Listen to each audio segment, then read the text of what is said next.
Welcome to LegeAlert.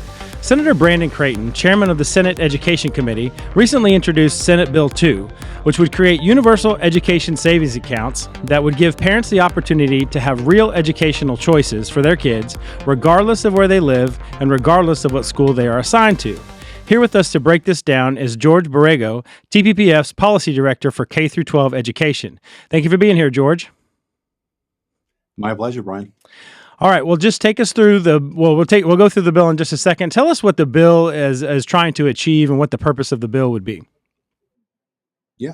So this bill is trying to bring Texas into the same fold as the other 31 states and the District of Columbia that already have parental empowerment school choice in their state. What it's trying to do is allow parents to choose the right educational environment for their child. Now, they call them universal education savings accounts. That universal is a very important word. What does that mean for this program? Yeah, as the way SB 2 lays out, that includes all 6.2 million school-age children in the state of Texas. It is truly a universal bill. Every single child who is eligible to go to school will be included in this program. One of the key provisions is the prioritization of applicants into the program. Can you walk us through how the bill prioritizes people who apply for the program? Yeah. SB 2 creates a priority outline that in the event that there are more applications for the program than there are available funds to cover those applications, the first priority group, once entered into a lottery, would be public school students who are low and middle income families, which are those families making under $160,000 per year for a family of four, or are families with children with disabilities in the public school. The second priority group would be all other students. So these are not vouchers, despite what everybody says. This is an education savings account. How much does the ESA account allocate to parents? Yeah.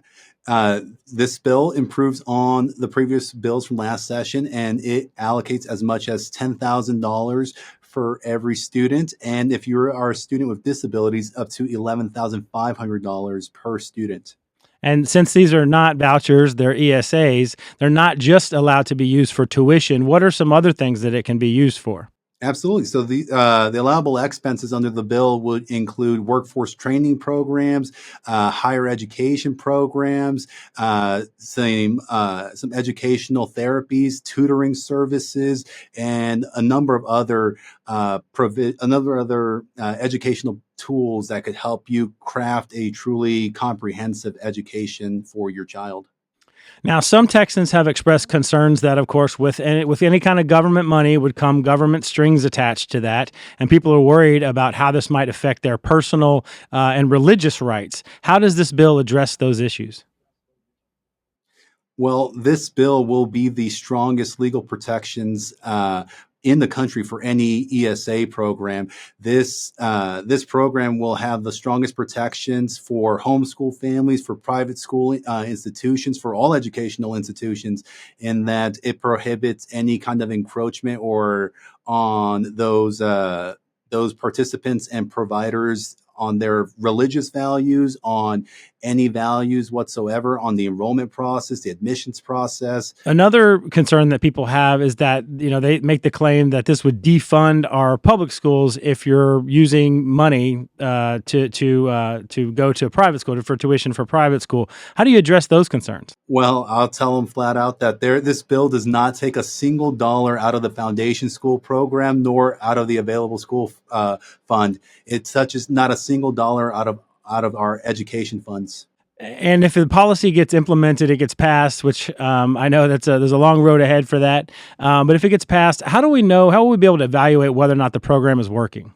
Well, if this bill passes, all we have to do to see if it works, we have 31 other examples on how this bill has worked in the past. These ESA programs have been proven to work in every state that they are implemented in. Specifically amongst the most vulnerable groups, those being with students with disabilities and low-income students. George, thank you so much for being with us and helping us break down SB 2, the bill that creates universal education savings accounts.